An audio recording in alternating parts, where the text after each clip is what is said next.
1898 সালে প্রতিষ্ঠা করা হয় লক্ষ্মীপুর বালিকা উচ্চ বিদ্যালয়। 1981 সালে প্রতিষ্ঠানটিকে জাতীয়করণ করা হয়। শতবর্ষী এই বিদ্যালয়ে বর্তমানে তীব্র শিক্ষক সংকট। দীর্ঘদিন ধরে শূন্য প্রধান শিক্ষকের পদ। এছাড়া 52 জন সহকারী শিক্ষকের মধ্যে বর্তমানে কর্মরত মাত্র 31 জন। একজন শিক্ষকও নেই আইসিটি ও হিসাব বিজ্ঞান বিষয়ের। এতে ব্যাহত হচ্ছে পাঠদান কার্যক্রম। আইসিটির টিচার কম, যার কারণে আমরা কাঙ্ক্ষিত ক্লাস কম পাই। আমাদের হিসাব বিজ্ঞান একটি মেইন সাবজেক্ট। এই কমার্সের আমাদের কোনো টিচার নেই, যা আমাদের শিক্ষার্থীদের উপর খুব বেশি প্রভাব ফেলছে। স্যাররা আমাদেরকে মানসম্মত শিক্ষা দেয়, কিন্তু স্বল্পতার কারণে দেখা যায় যে প্রত্যেকটা যে ক্লাস ওগুলা ঠিকভাবে হয় না। বিষয়ভিত্তিক শিক্ষক না থাকার কারণে অন্য শিক্ষককে আসতে হচ্ছে। তো এর ফলে আমরা যে বিষয়ভিত্তিক ক্লাসগুলো ভালোভাবে পাচ্ছি না।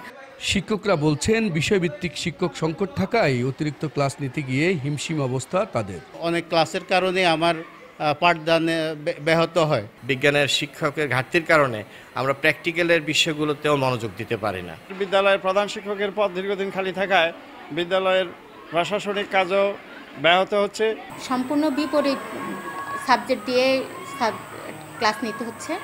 তো সেক্ষেত্রে মানসম্মত পড়াশোনা হচ্ছে না, মানসম্মত পরিচর্যা করতে পারছি না। ক্লাস নেওয়া হচ্ছে বাট বাচ্চাদের শেখানো যাচ্ছে না।